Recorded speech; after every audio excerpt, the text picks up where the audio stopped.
오늘은 축복 기도의 능력, 그런 제목으로 하나님의 말씀을 전하겠습니다.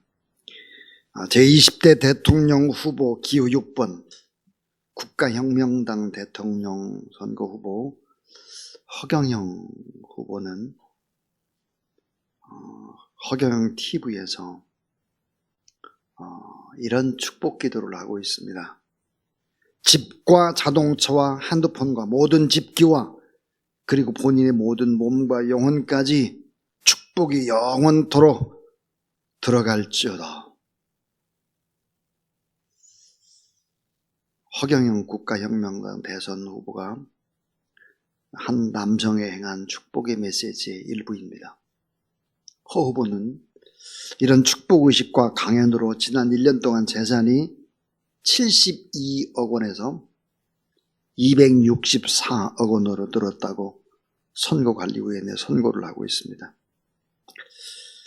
보도에 따르면 허 후보는 축복의식으로 1인당 100만 원씩을 받는데 어떤 사람은 1억 원 이상도 낸다, 그렇게 얘기를 하고 있습니다.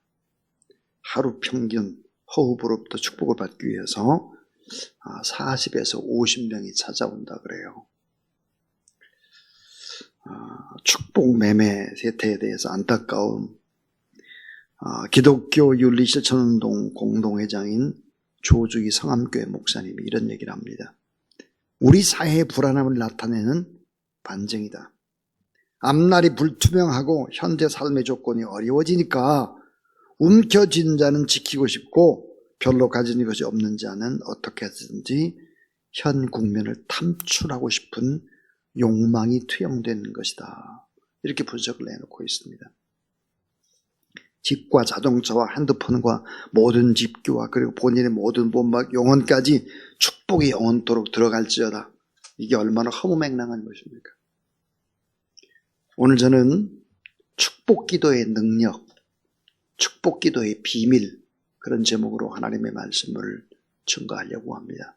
성경에는 이 축복 기도의 비밀과 축복 기도의 능력을 뭐라고 말씀할까 하는 것입니다.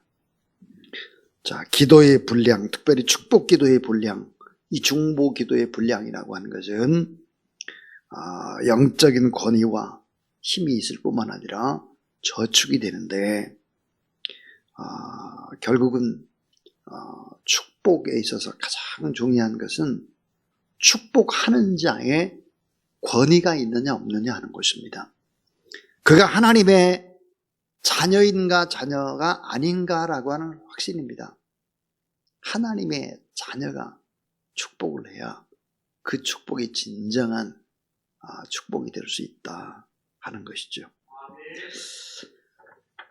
우리가 잘 아는 대로 마태복음 16장 19절에 보면 내가 천국 열쇠를 내게 주리니 내가 땅에서도 무엇을 매면 하늘에서 매일 것이고 내가 땅에서 무엇을 풀면 하늘에서도 풀리리라 그랬습니다.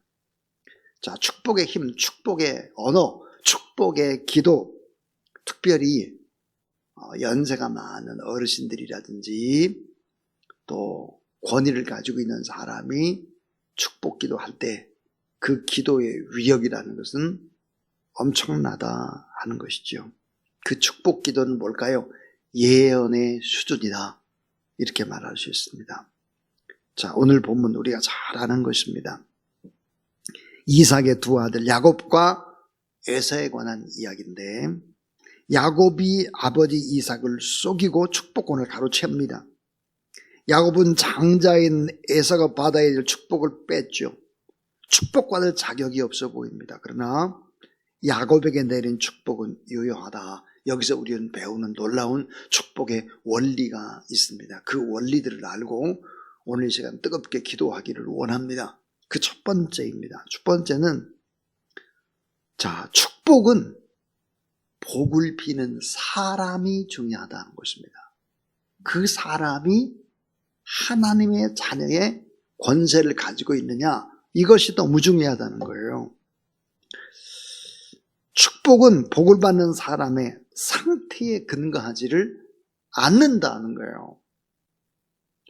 이거 꼭 우리 기억을 해야 합니다. 축복은 복을 비는 사람에 의한 것이지 복을 받는 사람의 상태에 근거하지 않는다. 하나님의 복은 복을 빌어주는 사람에게서 나가는 것이지 받는 사람에게 있지 않다 하는 것입니다. 그러니까 엄마, 아빠가 하나님을 잘 믿는 기도하는 사람이라면 자녀의 상태가 지금 어때요? 복받은 상태가 못 돼도 상관이 없다 이 말이에요. 하나님께서 어때요? 변화시켜서 복을 주시고야만 하는 분이라는 거죠. 자, 누구든지 축복을 빌어주면 하나님의 은총이 임한다. 지치지 말고 계속해서 끝없이 축복을 하라. 이게 축복의 비밀이라는 거예요. 자, 야곱이 부정한 방법을 사용했지만은 복은 이삭의 기원을 통해서 임했다. 야곱은 아버지 이삭에게 거짓말을 합니다. 창세기 27장 19절에 보니까 나는 아버지의 맏아들 에서로소이다 그랬습니다. 에서도 아니면서 거짓말하는 거죠. 근데 아버지는 어때요? 그냥 축복을 하는 거예요. 근데 축복을 정말로 어때요? 야곱이 받는다는 거죠. 자, 야곱은 다시 말하면 복받을 자격이 없어요. 나쁜 사람이에요. 거짓말쟁이입니다. 자, 욕심쟁이에요. 탈취자예요. 강도와 같아요. 아주 너무나 교묘한 사람이에요. 복받을 자격이 없어요. 그런데 어때요? 아버지가 축복을 하면 결국은 어때요? 복받을 상태로 변화시켜서 하나님의 복이 임하게 한다. 그러니까 가장 중요한 성경이 얘기하는 복의 비밀이 뭘까? 그것은 축복은 복을 비는 사람이 중요하다. 사람. 그 사람이 정말로 중요하다는 거죠. 다시 말해서 지금 우리나라, 이 나라의 민족의 문제가 아니라 하나님의 복을 비는 그리스도인들이 가장 중요하다는 거예요. 믿으시기 바랍니다. 우리가 하나님 앞에 뜨겁게 이 민족을 위해서 간절히 중보하고 기도하고 축복하면 어때요? 하나님께서 우리의 간절한 기도 때문에 축복을 백성들에게 내리신다라고 하는 것이 축복의 비밀이고 이게 축복의 능력이다 하는 것입니다. 두 번째예요. 자, 따라서 축복 기도는 사람이 하고 축복은 하나님이 하십니다. 예. 자, 창세기 27장 33절부터 35절에 이삭이 심히 크게 떨며 이르되 그러면 사냥한 고기를 내게 가져온 자가 누구냐? 내가 오기 전에 내가 다 먹고 그를 위해 축복하였은즉 그가 반드시 복을 받을 것이니라. 에서가 그의 아버지의 말을 듣고 소리내어 울며 아버지께 이르되 내 아버지여 내게 축복하소서 내게도 그리 하소서. 이삭이 이르되 내 아부가 와서 속에 내 복을 빼앗았도다 그랬습니다. 자, 이삭은 에서에게 줘야 될 축복을 야곱에게 잘못 준 것입니다. 에서가 야곱의 속임을 아버지 앞에 얘기했어요. 야곱이 아버지를 속인 겁니다. 아버지가 속았어요. 그래도 아버지 이삭은 자신이 야곱에게 속은 것을 알았지만 이삭이 눈이 어두워 실수한 것입니다. 억울한 에서가 다시 축복 빌어줄 것을 부탁하죠. 그러나 이미 복은 야곱으로 옮겨갔다고 말했습니다.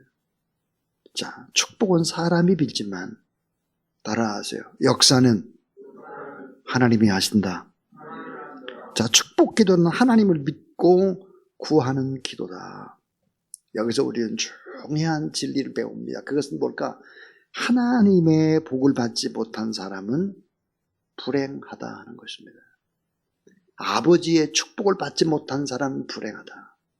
어머니의 축복을 받지 못한 사람은 불행하다. 그런데 하나님의 복을 받지 못한 사람은 불행하다. 그래서 어때요? 에서처럼 슬피 우는 것입니다. 상처가 깊은 것입니다.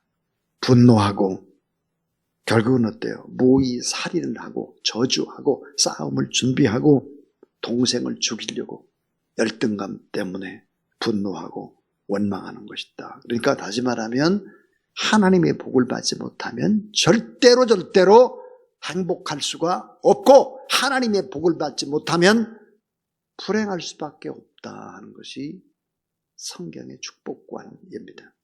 자, 마지막 세 번째. 따라하세요. 축복은 하나님이 주시는 것입니다. 자, 창세기 25장 23절 여호와께서 그에게 이르시되 두 국민이 내 태중에 있구나. 두 국민이 내 복적에서부터 나누이리라. 이 족속이 저 족속보다 강하겠고 큰 자가 어린 자를 섬기리라 하셨더라 그랬습니다. 이게 뭘까? 이삭은 실수했지만 사실은 하나님의 뜻대로 되어진 것이다. 인간의 실수도 하나님의 뜻대로 될 수 있다. 자녀들을 축복하는 것은 하나님의 뜻이 이루어지는 통로다. 말은 공중에도 흩어져 사라지는 것이 결코 아니다. 하나님의 보좌 앞에 올라가는 향기다. 하나님은 우리의 말을 따라서 역사한다 하는 것이죠. 축복, 기도가 진정한 축복이다. 축복할 수 있는 것이 진정한 축복이다. 축복하는 것이 축복이다. 축복은 축복하는 사람이 중요한 것이지 받는 대상이 중요한 것이 아니다 하는 것을 알아야 합니다. 그러니까 우리의 자녀가 지금 속을 썩히고 있다 할지라도 끝까지 낙심하지 말고 축복하고, 이 나라의 민족이 너무 어려운 상황, 특별히 북한이라고 하는 그 나라도 그럼에도 불구하고 하나님은 어떤 사람의 소리를 듣느냐? 축복, 기도하는 사람의 소리를 듣는다 하는 것입니다. 그래서 여러분, 오늘도 마음껏 우리 자녀를 위해 축복하고 고통받는 사람을 위해 축복하고 또 간절히 이 나라 민족을 위해서 축복하는 그런 여러분 되기를 주님의 이름으로 축원합니다. 지금 보니까 오미크론이 엄청난 속도로 번지고 있습니다. 저한테 이제 들려오는 서울 강동도의 소식들이 아주 험악합니다. 양문교회 담임 목사님이 코로나에 걸렸어요. 부목사님이 모두 다 100% 다 걸렸어요. 그러니까 설교를 누가 할 수 있는 사람이 없어서 원로 목사님만 안 걸려가지고 원로 목사님이 이번 주일날 설교한다 그럽니다. 또 여기서 가까운 감동교회에 보니까 장로님들서부터 엄청 교회가 걸리기 시작을 했습니다. 여러분, 우리가 하나님 앞에 뜨겁게 간절히 또 기도하고, 그래서 교회가 이런 질병 때문에 어려움을 당하는 일이 없이 더 깨끗하게 회복되고 더 잘 되는 역사들이 나타나고, 특별히 고통받는 사람들, 물질이 없는 사람들, 지금 학자금이 모자란 사람들, 우리가 꼭 기도해야 될 사람들을 위해서 하나님을 축복하며 기도할 때 우리의 간절한 기도가 하나님 앞에 반드시 응답될 것이다, 이런 확신을 가지고 하나님 앞에 축복 기도하는 여러분 되기를 주의 이름으로 축원합니다.